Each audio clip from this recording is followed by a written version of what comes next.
그래서 오늘은 스가랴서 6번째, 소선지서는 16번째고요. 그날이 오늘이 되는 축복이라는 주제로 스가랴서 12장과 13장을 간략하게 좀 살펴보도록 하겠습니다.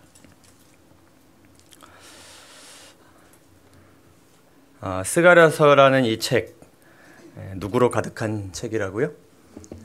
메시아, 곧 예수 그리스도로 가득 차 있는 그런 책입니다.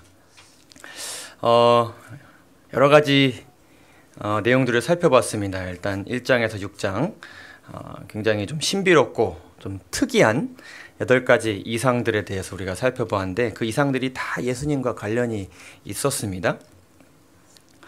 7장, 8장 또 살펴보았고요. 참된 금식의 의미와 회복의 약속, 그리고 이제 9장에서 11장을 우리가 두 번에 나눠서 함께 살펴보았습니다.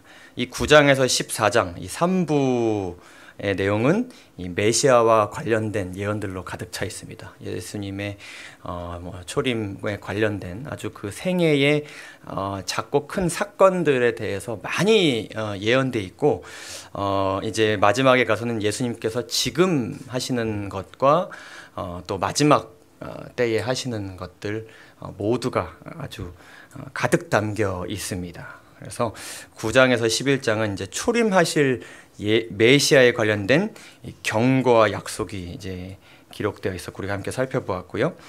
12장과 14장에는 재림하실 다시 오실 메시아와 관련된 이 경고와 약속들로 가득 채워져 있습니다.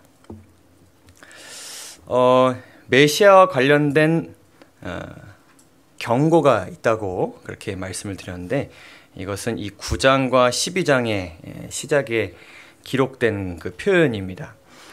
스가랴서 9장 1절도 여호와의 말씀에 경고가 이제 임했다라고 말씀하시면서 9장 내용이 시작되고, 12장도 이스라엘에 관한 여호와의 말씀에 경고라 하는 말씀으로 시작이 됩니다. 그래서 이 경고라는 단어가 주는 어떤 묵직한 무게가 이제 있는 것입니다. 그래서 이 말 자체가 짐, 묵직하고 짓누르는 짐이란 의미가 담겨져 있는 단어예요. 그래서 이 말씀을 우리가 그냥 이렇게 어떤 조언, 나를 위해 하시는 어떤 말씀 정도로 받아들여야 되는 것이 아니라 아주 무겁고 진중하고 엄중하게 이 말씀을 받아들여야 된다는 것을 이 경고라는 단어를 통해서 이제 말씀하고 계세요. 경고라 하면은 그냥 대충 들으면 안 되는 이야기로 딱 들려지지 않습니까? 뭔가 자세도 고쳐 앉아야 될 것 같고, 아주 내가 한 어떤 중간의 내용도 놓치지 않기 위해서 귀를 기울여야 될 것만 같은 그런 말씀이라는 것을 이렇게 말씀하시면서 9장과 12장의 메시아와 관련된 예언들을 이제 시작하시는 것입니다. 벌써 오래전이 되었어요. 우리가 코로나를 처음 경험했을 때 좀 생각해 보시죠. 우리가 이 문자 하나에 얼마나 많이 불안과 염려에 빠졌습니까? 최근엔 어떠하셨나요? 아마 대부분 이 기능을 다 끄셨을 겁니다. 하도 민원이 많이 들어오니까 아예 국가적으로 이제는 이것을 내보내지를 않아요. 근데 그때나 지금이나 내용은 사실 바뀐 것은 없습니다.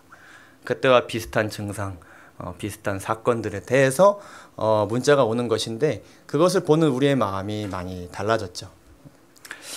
종말에 대한 메시지도 사실 그렇습니다. 우리가 다 아는 다니엘의 예언, 요한계시록의 예언이지만 이 종말의 메시지가 우리에게 끊임없이 선포되어야 되는 이유는 바로 우리가 이 여호와의 경고를 시간이 지날수록 무게감 있게 받아들이지 않기 때문입니다. 우리가 오늘 한번 생각해 볼 수 있습니다. 나는 이 종말의 어떤 그 메시지의 내용들은 믿고 있지만 그 메시지가 내 마음, 내 생애 가운데 어느 정도의 무게를 전달하고 있는가, 그것이 얼마나 엄중한 메시지로 매일매일 다가오고 있는가 한번 생각해 볼 필요가 있습니다. 근데 스가랴서 12장 1절, 오늘 우리가 살펴볼 이 12장 1절의 그 시작 1절을 보게 되면은 이 여호와의 말씀의 경고가 아주 엄중한 경고인 데는 이 말씀을 선포하신 분이 어떠한 분이시냐에 따라서 이게 무게감이 달라지는 것입니다. 그 다음 선포하시기를 이 경고는 누구에게서 전달된 것인가? 여호와 곧 하늘을 펴시며 땅의 터를 세우시며 사람 안에 심령을 지으신 자가 가라사대. 이 경고는 그냥 시대를 통해서 흘러나오는 것이 아니라 누구에게서 오는 것이다.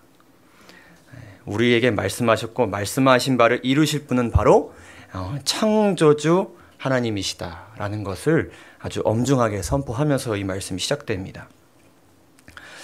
하나님께서 창조를 하셨다는 것, 그 자체만으로 우리에게 주는 의미가 무엇인가요? 창조를 하셨다는 것, 아무것도 없던 상태에서 이 모든 세상과 우주의 질서를 말씀으로만 만드셨다는 것은 이 창조주의 말씀이 실현될 가능성에는 이것은 100%예요. 무조건 일어나는 것입니다. 이 경고를 누가 주셨기 때문에? 창조주가 주셨기 때문에. 천지창조는 하나님의 능력의 한계와 부족이 전혀 없음을 증명한 것입니다. 창조주가 하실 일이기 때문에 이거는 의심할 바가 없는 것이죠. 그래서 이 경고, 창조주로부터 내려온 이 경고, 우리가 이것을 어떻게 들어야 되는가? 이렇게 스가랴서가 이 12장이 시작되면서 이 12장에서 14장에 걸쳐서 이 메시지의 엄중함을 또 전달하시기 위해서 한 가지 매우 중요한 표현을 반복적으로 사용을 하십니다. 그것은 바로 그날이라는 표현이에요. 그날. 그날에는, 그날이 되면, 이런 말씀을 아주 많이 하십니다. 이 12장과 14장에 18번 등장합니다. 거의 2절에서 3절마다 계속 이것이 이제 반복되는 것인데, 이것은 이 종말에 대한 굉장히 확신을 주는 그런 표현이에요. 그날이라고 하면 이제 소위 D-Day죠, D-Day. 그러니까 우리가 이 종말의 어떤 그 시기에 대해서 정확하게 알 수는 없지만 하나님께서 이 표현을 쓰시는 것 자체가 이 날이 어떻게 된 것 같은 느낌을 주나요? 정해져 있는 것 같은 느낌을 우리에게 주는 것입니다. 그러니까 이렇게 언젠가는 이런 표현이 아니에요. 시간이 지나다 보면 이런 표현이 아니라 언제요? 그날에는, 그 날이 있다는 것입니다. 그래서 당연히 일어날 이미 일어난 것과 마찬가지인 어떤 기정사실로 여겨지는 그런 표현인 것이죠. D-Day, that day, 그 날에는. 그래서 그 날이 있다는 것은 결국엔 뭐가 있다는 것이냐면 기한이 있다는 것이에요. 지금부터 그날까지 어떤 그 사이에 시간이 있다는 것입니다. 그래서 남은 시간이 있다는 것이에요. 그래서 이 남은 시간의 중요성을 굉장히 강조하는 그런 표현입니다. 그날에는 이러한 일이 있게 될 것이다. 그날에는 내가 이러한 것을 하게 될 것이다. 그날에는 이러한 결과를 이런 사람들은 이렇게 맞이하게 될 것이고 저런 사람들은 저렇게 맞이하게 될 것이다. 근데 이제 우리가 오늘 살펴보는 이 12장과 13장에 나오는 이 그날에 대한 말씀들을 보게 되면 이 말씀의 초점이 종말의 시기에 맞춰져 있기보다는 종말의 하나님께서 그분의 백성을 위해서 하시는 일, 그리고 그 시기 동안에 백성들이 해야 할 일에 초점이 맞춰져 있습니다. 그러니까 이 시기 자체는 상당히 모호해요. 그냥 곧 다가오게 될 시간으로만 말씀을 하시는데 초점 자체는 무엇에 있다고요? 그 시간 동안에 하나님이 하시는 일과 우리가 해야 할 일에 대해서 초점이 맞춰져 있다.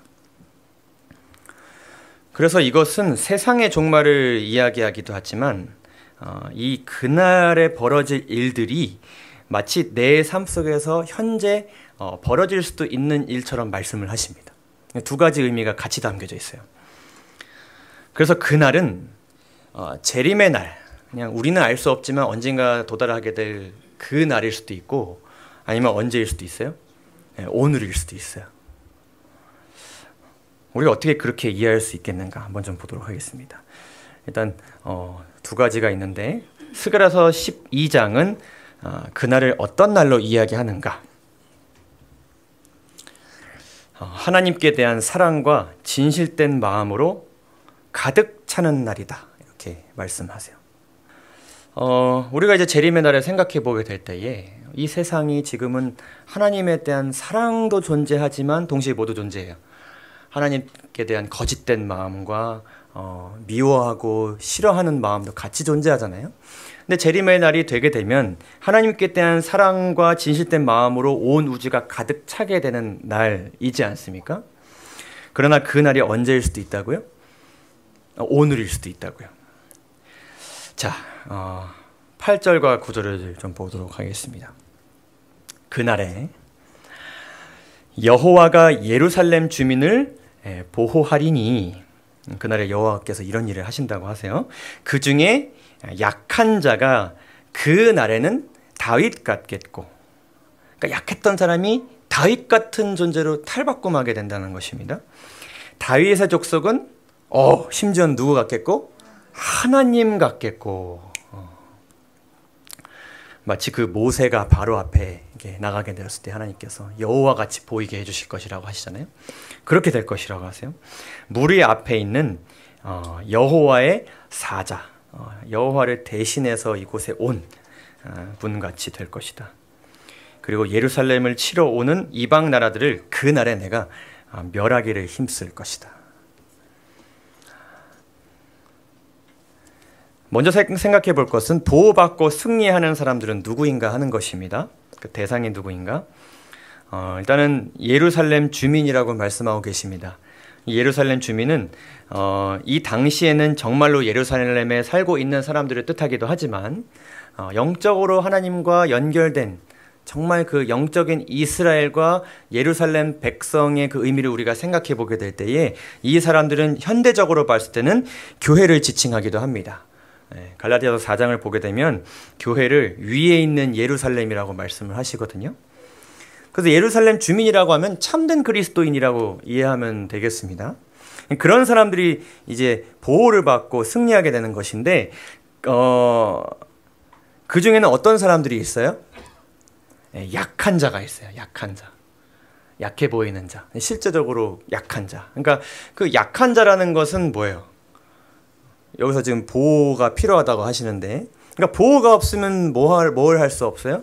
전쟁에서 승리를 할 수 없는, 아무도 이길 수 없게 보이는, 실제적으로 어떤 전투력이 정말 하나도 없는 그런 사람을 이야기하는 것입니다. 근데 그러한 사람들에게 어떠한 특권이 주어지는가? 다윗같이 될 것이다. 다윗이 굉장히 작은 자였지 않습니까? 어렸고 약했고 가진 것이 없는 자였어요. 그러나 그런 작은 자가, 가장 골리앗을 물리치기 어려워 보이는 그 작은 자가 골리앗을 어떻게 했어요? 무찔렀어요. 누구의 이름으로? 여호와의 이름으로, 예수님의 이름으로. 그래서 다윗과 같이 승리할 것이다. 약속을 주시면서 더 나아가서 하나님 같게 될 것이다. 그래서 하나님을 많이 닮게 되어서 하나님을 나타내는 존재가 될 것이다. 그러니까 약한 자라는 것은 결국 누가 드러나기 때문에 약해 보이는 거예요. 그 약한 자기 자신이 드러나기 때문에 약해 보이는 거예요. 근데 하나님이 막 드러나니까 그 존재가 실제적으로는 약한데 어때 보여요? 굉장히 강해 보이게 되는 것이죠. 또 말씀하시기를 여호와의 사자 같을 것. 여호와의 사자는 성경에서 아버지 하나님을 나타내기 위해 이 땅에 오신 분, 그분과 같이 될 것이다. 그래서 하나님 아버지께서 그리스도를 아주 사랑하시고 보호하시고 채워주시는 것처럼 그것을 예수님만 누리고 그렇게 사시는 것이 아니라 그 특권을 누구도 누리게 될 것이다. 예루살렘 주민이자 약해 보이는 그 사람들이 누리게 될 것이다. 자, 근데 중요한 건 이거예요. 하나님의 백성이 보호를 받고 승리한 때는 언제인가? 여기서 그날이라고 말씀을 하시잖아요. 그럼 우리가 생각해 볼 수 있습니다. 그럼 그날은 뭔가 이 미래에 벌어질 일처럼 이제 느껴지는데, 어쨌든 아직 예수님께서 재림을 안 하셨으니까요.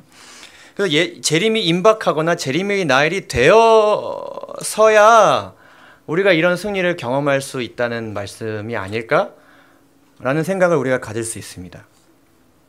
근데 이어서 말씀하시기를 뭐라고 말씀하시냐면, 내가 다윗의 집과 그 보호를 해주고 특별한 특권을 허락하실 그들에게, 그 다윗의 집과 예루살렘 주민에게 은총과 간구하는 심령을 부어줄 것이다, 이렇게 말씀하십니다. 이 말씀은 마음 가운데 성령 충만함을 하나님께서 허락하실 것이라는 약속이에요. 우리가 지난 이제 안식일에 함께 살펴봤죠. 그래서 좀 이어지는 내용이 많이 있습니다. 성령 충만은 곧 누구로 충만된 상태라고요? 예수님으로 충만된 상태라고요. 근데 여기서 이제 간구의 성령이라고 한다 그러면은 우리로 하여금 기도를 통해 하나님께 간구하도록 이끄시면서 또 우리를 위해서 하나님께 간구하시는 분, 성령 하나님을 나타내고 있습니다. 은총이라는 것은 결국에는 하나님께서 우리에게 주실 수 있는 수많은 축복을 이야기하는 것인데, 그것은 어쨌든 성령 하나님을 통해서 우리 마음 가운데 들어오지 않습니까? 우리가 잘 아는 로마서 8장 26절, 이와 같이 성령도 우리의 연약함을 도우시나니 우리는 마땅히 기도할 바를 알지 못하나 오직 성령이 말할 수 없는 탄식으로 우리를 위하여 친히 간구하시느니라. 우리가 기도할 때에 방향이 어긋나고 때로는 우리의 육에서 나오는 기도를 드릴지라도 우리 성령 하나님께서 우리를 위해서 저들이 생각하는 거, 기도하는 거 우리가 바로 잡아야 되지 않을까요? 지금 저런 기도는 드리지만 마음 가운데는 예수님을 생각하고 있습니다. 우리가 그들에게 응답해줘야 됩니다. 더 큰 도움을 줘야 됩니다. 이런 간구를 성령께서 하시는 것인데, 그러한 일을 하시는 성령으로 이 다윗의 집과 예루살렘 주민에게 가득 이렇게 부어주실 것이다, 이렇게 말씀을 하고 계시는 것입니다. 그러한 약속을 주시면서 무엇을 말씀하시냐면, 그들이 누구를 바라본다고요? 그 뭐하는 바, 찌른 바, 그를 바라보고. 그러니까 이 심령이 은총과 간구하는 심령으로 채워지게 될 때에 그들이 누구를 바라보게 될 거라고요? 그 찌른 바 그를 바라볼 것이다. 이 찔렀다 하면 우리가 누가 생각나나요? 지난주 우리 사도행전 2장 살펴보았죠? 그런즉 이스라엘 온 집이 확실히 알지니 너희가 누구를 찔렀다? 예수 그리스도를 찔렀다. 다른 사람들이 찌른 것이 아니었거든요. 다윗의 집과 예루살렘 주민들이 찌른 거였거든요. 하나님께서 이렇게 약속하신 그들이 찌른 거였어요.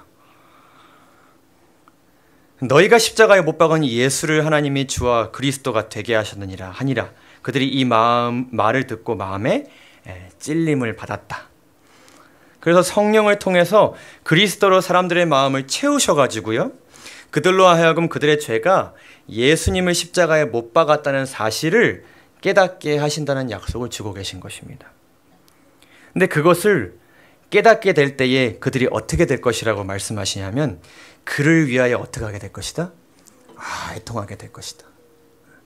마치 독자를 위하여 애통하듯, 하나밖에 없는 내 자녀를 잃은 슬픔을 느끼는 것 같이, 그 나를 보호하시고 나를 위해서 이 땅에 오셨다고 하신 그분을 내가 찔렀다는 사실을 깨닫게 되었을 때에 그를 위하여, 정말 나를 위해 그분께서 그렇게 하셨구나 라는 그 사실에 대해서 어떻게 하게 될 것이다? 애통하게 될 것이다. 또한 그를 위하여 통곡하기를, 장자를 위하여 통곡하듯 할 것이다. 그래서 결과적으로는 그들을 참된 애통함과 회개로 이끌 것이라는 말씀을 우리에게 주고 계십니다.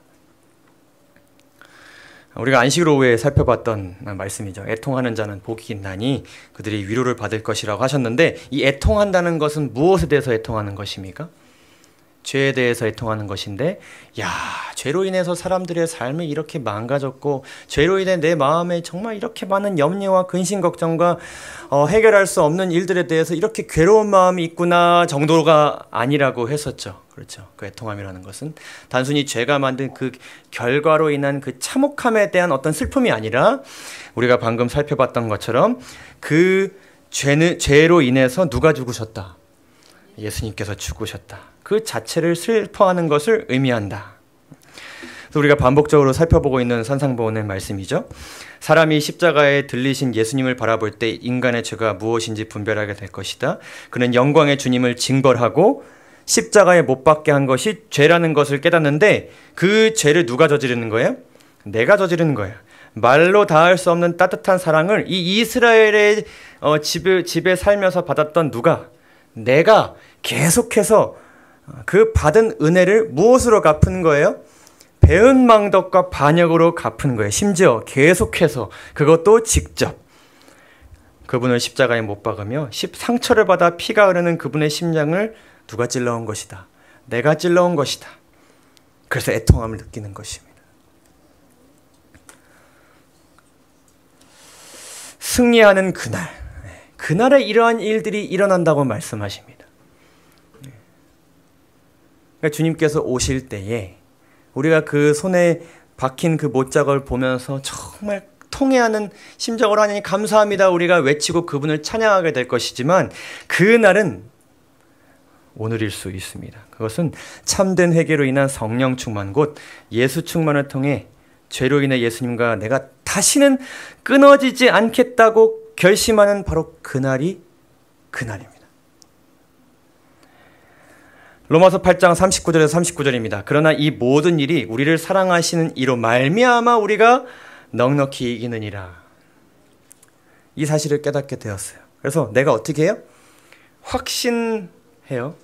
그래서 사망이나 생명이나 천사들이나 권세자들이나 현재일이나 장래일이나 능력이나 높음이나 가품이나 다른 어떤 피조물이 와가지고 하나님은 사실 그런 분이 아니야. 너 지금 헛되게 살고 있는 거야. 지금 너의 삶은 불행한 것들로 채워져 있어. 그거 다 부질없는 짓이야. 라고 이야기할 때 그러한 것들이 우리로 하여금 우리 주 예수 그리스도 안에 있는 하나님의 사랑에서 무엇할 수 없어요? 끊어질 수 없게 되는 바로 그날입니다. 누가 뭐라고 얘기하더라도 주님은 날 뭐 하세요? 사랑하세요. 너 죄 지었기 때문에 너 이제 더 이상 하나님의 은총을 받을 수 없어. 봐봐. 삶이 어떻게 되는지 봐. 너가 죄를 지음으로 인해서 지금 삶이 다 고통 가운데로 들어갔잖아. 하나님 널 떠나신 거야. 그러나 그것이 누구와의 사랑을 끊을 수 없어요? 하나님과의 나의 그 사랑을 끊을 수 없어요. 아니야. 그렇게 얘기하지 마. 주님은 나를 끝까지 사랑한다고 하셨어. 그러한 일이 일어나는 날, 바로 그날입니다. 그날이 언제였는가? 우리가 지난 안식을 살펴본 바로 이 오순절 성령 사건이 일어났던 바로 그날입니다. 오순절에 성령을 부어주신 결과는 어떠했는가?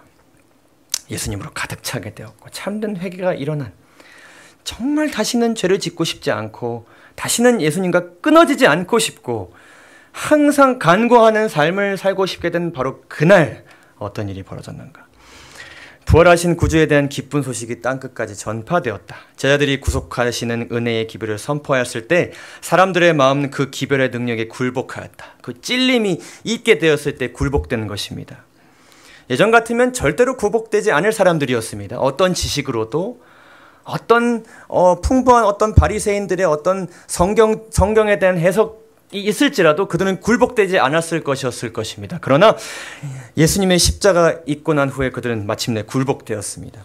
교회는 각처에서 모여온 회심자들로 가득 차게 되었어요. 뒤로 물러갔던 사람들이 다시 회심했어요. 그 뿌리 깊은 유대 문화로 인하여서 그 잘못된 그 신앙관 때문에 교회로는 죄인들이 모이지를 않았고 사람들은 그냥 각자 자신이 원하는 대로 살아가고 있었지만 그들이 모두 모여들었어요.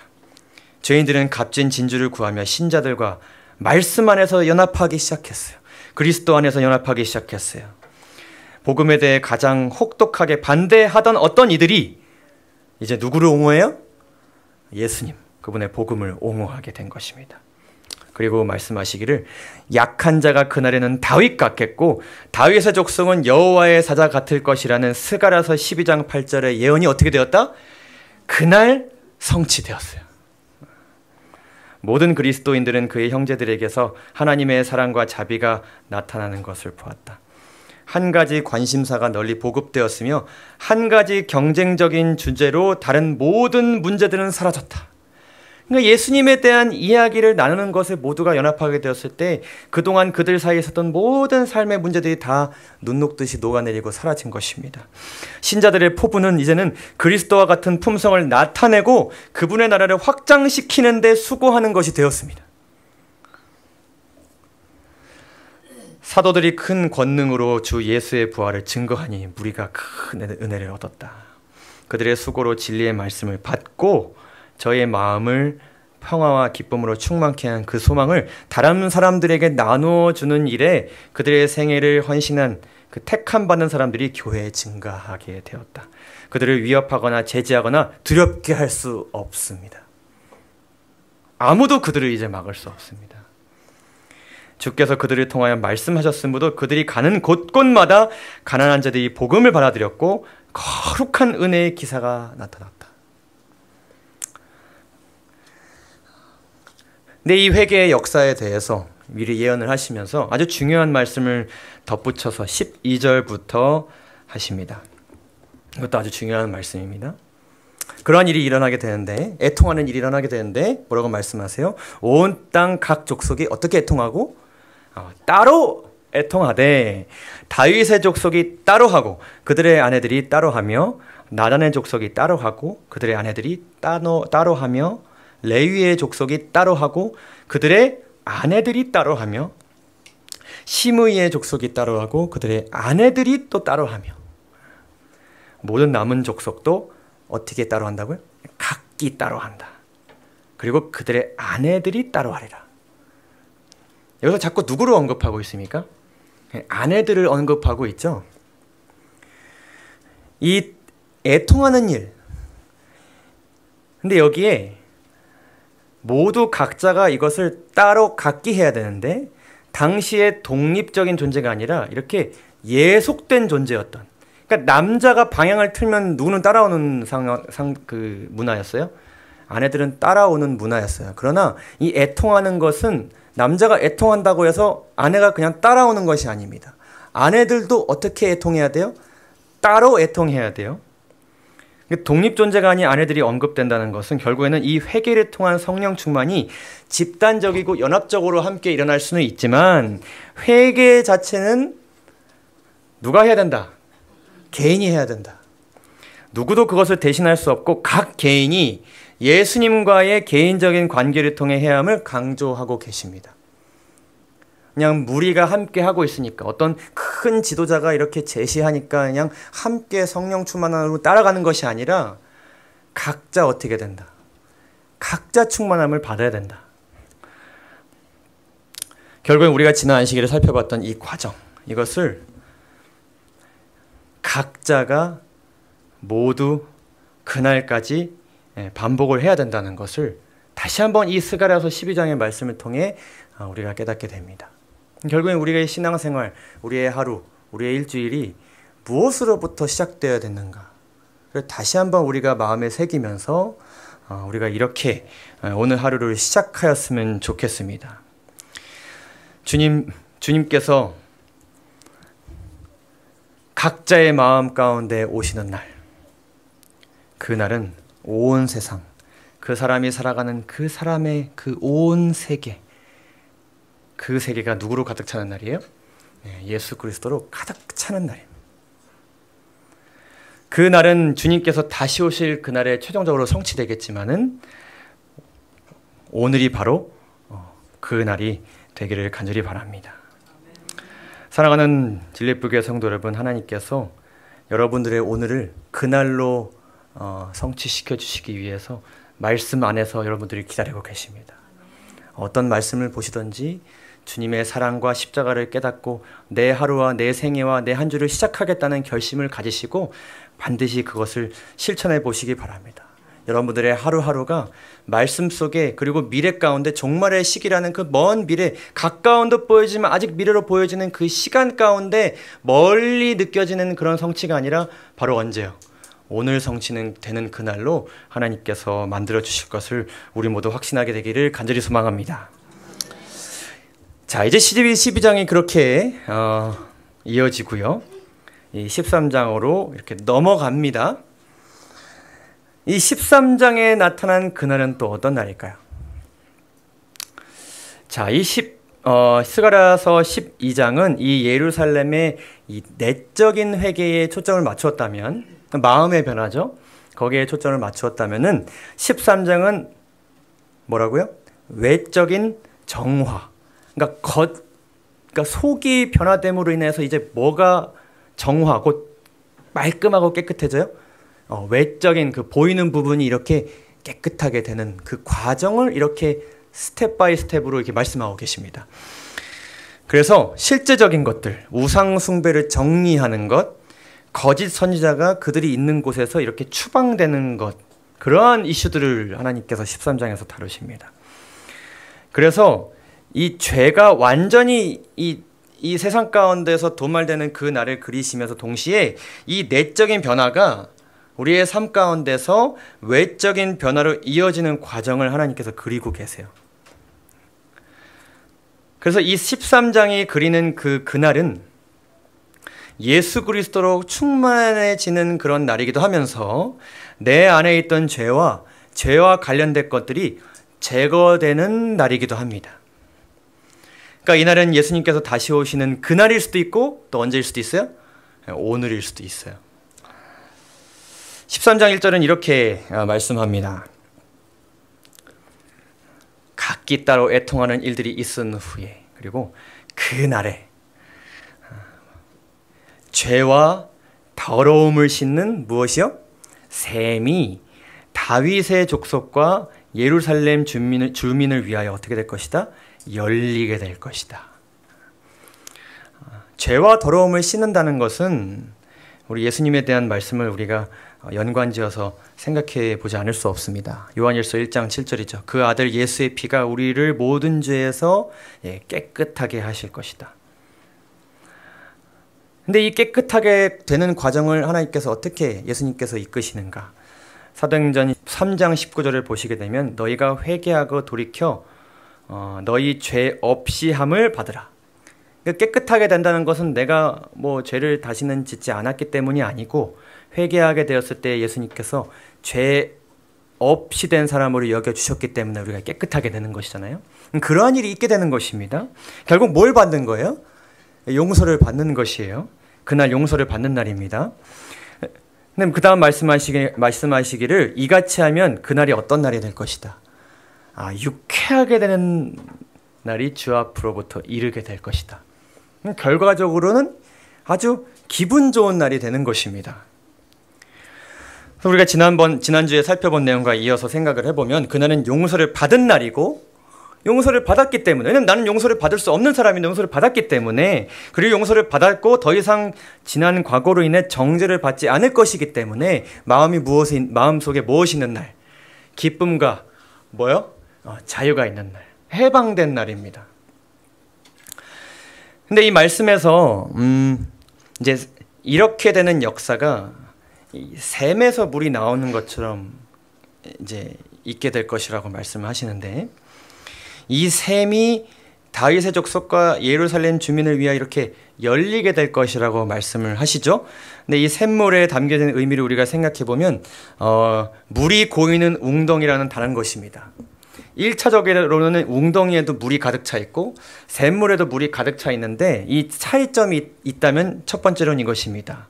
무엇이라고요? 지속적이에요. 그러니까 샘물도 물이 바닥나는 때가 있을 때가 있어요. 웅덩이도 마찬가지고요. 근데 샘물은 어떻게 돼요? 다시 물로 채워져요. 그래서 예수님께서 말씀하시기를 나의 주는 물은 그 속에서 영생하도록 어떻게 되는 샘물이라. 물이 이렇게 계속 솟아나는 샘물이다. 그러한 샘물이 이제 우리들에게로 이렇게 열리게 될 것이라는 것입니다. 그리고 이 샘물은 굉장히 어떠하냐면 유용해요. 쓸모가 있어요. 웅덩이는 물이 이제 곧 없어질 것이기 때문에 쓸모가 없어요. 그냥 버려진 어떤 상태에 불과한데, 이것은 계속 뭐 할 수 있어요? 활용할 수 있어요. 그래서 우리가 갈증이 될 때마다 계속 이것을 뭐 할 수 있어요? 찾아서 갈증을 해소할 수 있어요. 뭐 우리가 정말 목이 마를 때 가장 가까운 곳에 웅덩이가 있을 때 거기 있는 물로 체험받을 수 있지만은 어떻게 체험받을 수 없어요? 계속 체험받을 수가 없어요. 또 무엇보다 이것은 더러움을 씻어버리는 데 유용합니다. 이 샘물에 있다가 다른 데로 갔는데 다시 어떻게 돼요? 더러워져요. 다시 무엇을 찾으면 돼요? 이 샘물을 찾으면 돼요. 그러니까 이러한 샘물이 그들에게로 이제 열렸다는 것은 그들이 이제 앞으로 살면서 다시는 물이 필요하지 않거나 한번 갈증을 해소했기 때문에 그냥 그 상태로 살아가면 되는 것이 아니라 다시 목마를 때가 있을 수 있고 또 더러워질 때가 있을 수 있는데 이제는 그들이 그렇게 되었을 때에 어떻게 할지를 깨닫게 된 거예요. 어디를 찾아가면 될지를 알게 된 것입니다. 예전에는 뭐 그냥 쉬면 될 줄 알았고 더 배우면 될 줄 알았고 뭐 마음의 여유를 가지면 될 줄 알았고 명상을 하면 될 줄 알았는데 그것이 아니구나. 내가 어디를 찾아가야 될지를 알게 된 것입니다. 이 샘물이 열렸다는 것은 그들에게 이것이 계속해서 그 샘물을 통해서 물이 공급될 것이라는 것을 말씀하고 계세요. 근데 이 물은 아무에게나 열리지 않습니다. 이 물의 의미, 이 물을 주신 분의 마음을 깨닫지 못한 자에게는 이 샘물의 의미가 그들 마음 가운데 깊게 새겨지지 않았기 때문에 이 샘물은 그들에게 열려 있어도 열린 샘물이 아니에요. 그러니까 어떠한 체험을 우리가 얻게 될 때 이러한 샘물이 열리게 된 것인가? 예를 들면 예수님에 대한 사랑이 우리 마음 가운데 가득 채워지지 않으면 샘물이 있어도 마음이 뭐가 있을까요? 불안함이 있을 수 있어요. 그러니까 샘물을 찾아가면 되는 것인데 나에게 물을 주실까? 이런 생각 가질 수 있잖아요. 근데 그 마음, 그 십자가에 담겨진 그 마음을 충만히 채운 사람들은 가면 될 것이라는 것을 이제 알게 되는 것입니다. 그러니까 죄가 제거되는 것이죠. 죄가 더 이상 그들의 마음을 마음 깊이 괴롭히지 않은 상태가 되는 것입니다. 더 나아가서 무엇을 말씀하시냐면 그날에 만군의 여호와가 말하노라 그날에 내가 우상의 이름을 이 땅에서 끊어서 기억도 되지 못하게 할 것이다. 그러니까 그 시점까지는 그들이 사는 집에 무엇이 있었습니까? 우상이 있었어요. 우상과 관련된 것들이 있었어요. 우상의 이름이 새겨져 있었어요. 그러나 하나님께서 그들의 삶 가운데 외적으로도 개입하셔가지고 그것을 어떻게 하실 거예요? 제거하시는 겁니다. 그리고 거짓 선지자와 더러운 귀신, 우리의 마음 가운데 계속 혼란을 주고 이것이 맞는가 저것이 맞는가 헷갈리게 만드는 그런 존재들이 내가 사는 그곳에서 어떻게 될 것이다. 떠나게 될 것이다. 누구로 인해서? 만군의 여호와를 통해서요. 우리가 잘 아는 데살로니가전서 5장 16절에서 22절을 보게 되면 그 충만이 임한 그 예수 충만함을 가져다 주는 그 성령을 마음 가운데서 소멸시키지 말라고 하십니다. 그렇기 위해서 우리가 계속 뭐 해야 돼요?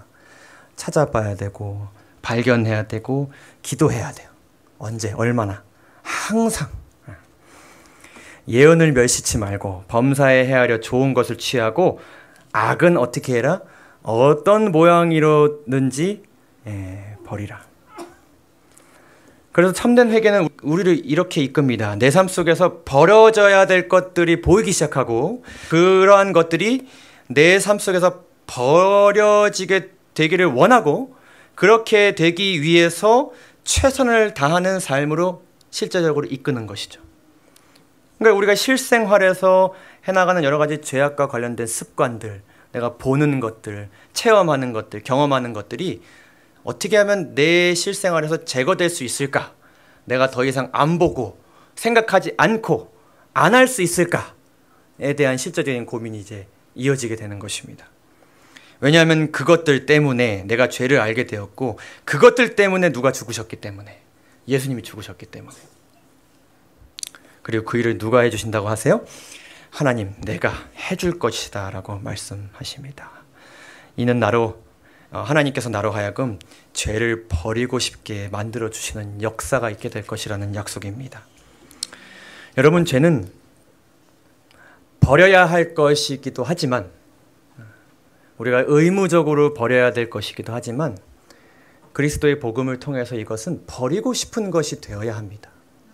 보고 싶지 않은 것이 되어야 해요. 하고 싶지 않은 것이 되어야 합니다. 가랴법은 기별을 보면 이렇게 말씀하십니다. 그는 그리스도의 말씀이 참되다는 것을 믿어야 하며 허락을 믿고 구하면 받을 수 있으리라는 것을 믿어야 한다. 이 믿음은 그냥 생기지 않죠. 예수님을 끊임없이 우리가 그분이 어떤 분이신지를 끊임없이 탐구하게 될 때 생기는 믿음이죠. 들으면서 믿음이 난다고 했으니까요. 그리고 기도하죠. 우리가 그것을 더 알기 위해서요. 기도하고 싶은 성실한 욕구가 사람들에게 생길 때 저들의 기도는 헛된 것이 되지 않을 것이다. 주님께서는 당신의 말씀을 성취하실 것이며 성령께서 하나님께 향한 참된 회개와 우리 주 예수 그리스도에게 향한 믿음, 내가 회개할 때에 하나님께서 나를 받아주실 것이다, 용서해 주실 것이다 라는 믿음으로 인도하실 것이라는 것입니다. 그는 깨어 기도할 것이며 자신의 죄를 버리고 하나님의 계명을 순종하기 위한 자신의 노력을 열렬히 나타내므로 그는 믿음이 섞인 기도를 올릴 것이며 믿을 뿐만 아니라 율법의 교훈들을 순종할 것이다. 왜요? 이것을 지켜야만 죄된 습관들이 이 율법을 지키는 것으로 대체될 수 있기 때문에 그는 당면 문제에 대하여 자기 자신이 그리스도의 편에 있음을 밝힐 것이다. 또한 그는 마음이 하나님에게서 멀어지게 하는 모든 습관들과 교제를 어떻게 하게 될 것이다? 포기하게 될 것이다. 제가 아기를 키워보니까요. 이제 한 130일 됐는데 조금 했죠. 이제 저의 어떤 개인적인 아주 연약한 습관들이 있어요. 예를 들면 좀 조심성이 좀 부족하고 좀 덤벙댑니다.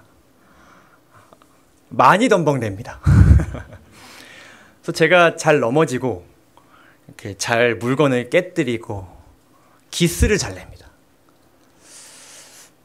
이런 부분에 대해서 이제 저희 와이프가 많이 이제 조언을 해줬는데 그러지 않아야 되지 않을까. 왜냐면 제가 집에 있는 물건들을 자꾸 이렇게 다시 사게 만들다 보니까. 근데 얘기를 가져서 제가 이 습관에 대한 어떤 엄중함을 제가 깨달았어야 됐는데 가벼이 여기다가 사고를 한번 쳤어요. 덤벙대다가 우리 엘담이가 이 책상에 머리를 크게 찧었어요. 제가 조금 주변을 보고 움직였으면 될 건데 그냥 흥분해서 움직이다가 결국은 이 아이가 좀 다쳤어요. 뭐 아픈 건 아니지만 많이 울었어요. 그 경험을 하고 나니까 정신이 많이 차려지더라고요. 근데 이 습관이 어떤 나에게 손해를 줄 때 좀 내 삶을 불편하게 했을 때는 그것이 나에게 고쳐져야 될 습관으로 여겨졌지만 그 엄중함이 크게 되지 않았는데 나의 습관으로 인해서 내가 사랑하는 어떤 존재가 다치게 된다는 것을 제가 알게 되었을 때에 이 습관은 저에게 있어서 굉장히 다르게 보이기 시작했습니다. 반드시 고쳐져야 되고 다시는 하지 말아야 될 것으로 보였어요. 그래서 요즘에 많이 조심스러워졌습니다. 여전히 더 이제 노력해야 되지만 우리 신앙생활도 마찬가지인 것 같아요. 우리가 죄를 바라보는 이 마음 자체가 굉장히 어떤 의무적인 관점으로도 볼 수 있고 때로는 마음이 동하지 않은 상태에서 하나님의 말씀을 따르고 살아갈 수 있지만 그 동기가 정말 십자가가 되었을 때에 우리가 내 마음 가운데 있는 죄와 그 죄된 습관을 바라보는 관점이 달라지게 되었을 때에 우리는 더 큰 성령 하나님의 역사하심을 경험할 수 있게 되리라 믿습니다. 그 마음이 우리로 하여금 그날을 경험하게 할 것을 우리 모두 믿게 되시기를 간절히 바랍니다. 오직 예수님에 대한 그 마음이 우리의 마음을 더 많이, 더 강하게 완전히 변화시켜 주실 것이라는 것을 확신하면서 우리가 우리의 생활 가운데서 제일 먼저 해야 될 것을 가장 성실하게 하게 되기를 또한 간절히 소망합니다. 요시야 왕 때에 그들이 율법을 상고하면서 그들이 깨닫게 된 것, 다시 한번 상기하게 된 것은 하나님께서 그들을 애굽에서부터 건져주셨다는 사실이었습니다. 그 말로 다할 수 없는 그 은혜에 대해서, 그 은혜 때문에 우리가 이 자리에 있게 된 것이라는 것을 깨닫게 되었을 때 그들 마음만 변화된 것이 아니라 그들의 주변에 있었던 그 우상들을 가루로 만들어서 제거해 버렸습니다. 정말 쳐다도 보기 싫은 그런 것이 된 것이죠. 사랑하는 성도 여러분, 그날은 버려져야 될 것들이 버려지는 날입니다. 그날은 예수님께서 다시 오실 때에 모든 것이 사라지는 그 은혜를 우리가 경험하게 되게 되겠지만은 그날이 바로 오늘이 되기를 간절히 소망합니다. 종말과 재림에 대한 우리의 생각, 이러한 생각 가질 수 있습니다. 그날을 혹 그저 예수님께서 다시 이렇게 오시는 날, 나에게 오시는 날, 우리에게 오시는 날, 그래서 하나님만 무언가 하시는 날로 여기지는 않는가. 그러나 우리가 이 말씀들을 쭉 살펴보면요, 우리에게도 할 일이 있음을 우리가 깨닫게 됩니다. 우리는 이 날을 그저 막연하게 그날이 오기까지 버티고 가만히 기다리기만 하면 되는 날로 여기지는 않는가. 우리가 재림의 장면에 대한 예언하신 글을 보게 되면 구원받은 성도들이 그 날에 가만히 있지 않습니다. 이렇게 방 안에 가만히 앉아 있다가 천사가 그 집안에 들어가고 데리고 나가는 게 아닙니다. 그들이 문을 열고 밖으로 나와서 그리스도 예수를 찬양한다고 기록합니다. 그날은 하나님께서 우리에게 오시는 날이기도 하면서 우리가 그분에게로 한 발자국 다가가는 날이기도 합니다. 그 날이 오늘이 되기 위해서는 하나님께서 다가오셔야 함과 더불어서 우리도 한 발자국 그분께 다가가는 우리만의 그 연약하지만 최선을 다하는 그 노력이 우리에게 필요할 줄로 생각하게 됩니다. 사랑하는 성도 여러분, 그날을 살다가 마침내 그날을 맞이하게 되시기를 간절히 바랍니다.